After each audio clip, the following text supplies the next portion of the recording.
Guys board exam को सिर्फ और सिर्फ 3 दिन बचे और 3 दिन में मेरा पहला बोर्ड एग्जाम रहेगा जो है इंग्लिश का। तो अभी 3 दिन पहले मैंने आज अभी क्या क्या पढ़ा है, क्या क्या नहीं किया और क्या मैं इंग्लिश सब्जेक्ट अभी पढ़ना चालू किया वो बताने वाला हूँ। तो देखो, आज सुबह मैं उठा और सबसे पहले मैंने उठने के बाद पहले तो अपना फेस वॉश किया और फिर सबसे पहले बैठा मैं पढ़ने। फिर मैंने सबसे पहले चालू किया टेंसेस के साथ, जो है ग्रामर का बहुत इंपॉर्टेंट टॉपिक और मेरा वो बहुत पहले से वीक है। मीन्स 8 9 तक तो मुझे समझ में नहीं आता था टेंसेस होते क्या। और मैंने कैसे कैसे करके 11th में कहीं ना कहीं से इतने इतने नोट्स कहीं ना कहीं से लेके फाइनली मीन्स मैंने टेंसेस पढ़े और उसके नोट्स बना के रखे थे, तो फटाफट चालू कर दिया मैंने पढ़ना। वो करने में उसके क्वेश्चन सॉल्व करने में, वो सब कंप्लीट कंप्लीट करने में आराम से कुछ आधा घंटा या 45 मिनट्स चले करेंगे। फिर उसके बाद मैंने फिर उसे चालू कर दिया अपना, जो हम लोग का रहता है सुपरलेटिव या कंपेरेटिव वैसा, या positive degree degree of comparison जिसको बोलते हैं, वो पढ़ना चालू किया। और उसके मैंने सभी चीज़ें अच्छे से पढ़े और उसके 2 रूल्स मैंने काफ़ी इंपॉर्टेंट जो है वो पढ़े और वो अच्छे से कंप्लीट किया। और फिर उसके भी एग्जाम्पल सॉल्व करके करने के बारे में मैं सोच रहा था, बट मैंने उतना पढ़ के छोड़ डाला। और फिर मैं अपना नाश्ता वास्ता करने चला गया और अपना सब कुछ नाश्ता वास्ता किया। फिर उसका थोड़ा टाइम स्पेंड किया, मोबाइल वोबाइल देखा और आज भी मैंने कुछ गलतियाँ ज़्यादा ही थोड़ा टाइम दे दिया था मोबाइल को।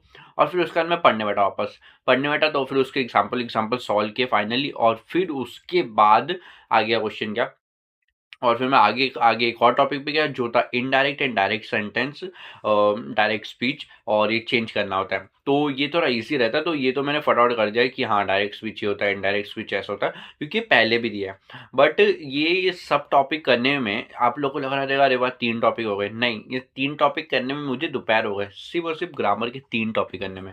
और फिर इनडायरेक्ट डायरेक्ट सेंटेंस मैंने किया और फिर उसको कंप्लीट कंप्लीट किया। फिर मैं उसके बाद आगे बढ़ा और फिर मैंने पढ़ा model auxiliary. Model auxiliary means can, could, ऐसे करके जो चीज़ रहते हैं वो सब एबिलिटी में आते हैं, वो सब वैसे वैसे सब कुछ पढ़ा और उसको एक टाइप से रटोफाई किया, बट इतने अच्छे से नहीं किया, अभी तक रिवाइज करना बाकी है मेरा।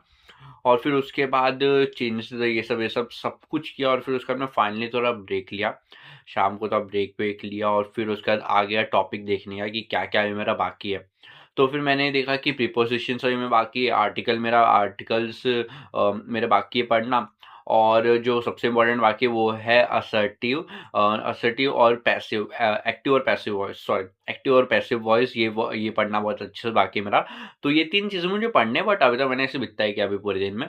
अब मैं क्या सोच रहा हूँ इसका आगे करने का आज के दिन में, तो मैं सोच रहा हूँ कि अभी ग्रामर से मैं कंटिन्यू करूँ अगर मुझे करना रहेगा ये।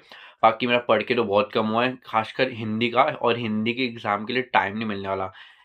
इंग्लिश का एग्ज़ाम 10 फ़ेब को है, डायरेक्ट 11 फ़ेब को मेरा हिंदी का एग्ज़ाम है, तो मतलब 1 दिन का ही पूरा टाइम नहीं मिल रहा, बस वो आधा दिन का टाइम मिल रहा है। उसमें मैं रेस्ट करूँगा या लिख पढ़ूँगा, क्या करूँगा वो तो मालूम नहीं। तो फिर वो पढ़ना है और फिर हिंदी का मैं सोच रहा हूँ कि पढूँ, ये करने के बाद और थोड़ी देर इंग्लिश को और दूँ और फिर उसके बाद मैं सोच रहा हूँ कि हिंदी को दूँ। क्योंकि इंग्लिश तो ठीक है 4 दिन बाद है, बट हिंदी हिंदी का तो टाइम ही नहीं है। इंग्लिश के लिए ठीक है, थोड़ा टाइम मिल रहा है, बट हिंदी हिंदी का कुछ नहीं हुआ और हिंदी में बहुत कुछ मेरे बाकी है। पीछे के नोवेल-वोवेल बाकी है मुझे पढ़ना और फिर मुहावरे अच्छे से मैंने पूरे साल में रटोफाई नहीं किया, अब देखता हूँ वो जो करना रहेगा। फिर उसके बाद मुझे पोएम के एक-एक लाइन को समझना है अच्छे से। फिर उसके बाद मुझे चैप्टर्स के जो जो अच्छे से पैसेज रहते हैं वो रीड करने और बहुत कुछ अभी करना बाकी है। और जो हम लोग का बहुत सारा इंपॉर्टेंट पोएम है उसको भी एक बार अच्छे से पूरा गो थ्रू करना है और उसके सारे के सारे जो इंपॉर्टेंट पॉइंट्स हो सकते हैं वो समझना है मुझे, ताकि मैं एग्ज़ाम में भी वो लिख पाऊँ। क्योंकि एग्ज़ाम में डायरेक्ट वो टॉपिक के ऊपर 6 मार्क्स का क्वेश्चन आता है और उसके ऊपर पूरा 1-2 पेज मुझे लगता है लिखना पड़ता है, तो फिर वो बहुत ध्यान देना पड़ेगा उस क्वेश्चन पे। तो वो करना बाकी है मेरा, तो अभी वो सब करना है। और अभी तो देखते हैं, अगर कुछ और करता हूँ तो फिर मैं बताऊँगा। बाकी आज मैंने पूरे दिन में इतना ही क्या, और आज ही मैंने मोबाइल बहुत ज़्यादा चलाया। मैंने सोचा था कि मैं थोड़ा कम चलाऊँगा, बट ठीक है, कल एज़ कम्पेयर टू यस्टरडे थोड़ा कम था। ब तो आज मैंने पूरे दिन में इतना पढ़ा और अभी तक वीडियो देखने के लिए थैंक यू वेरी मच।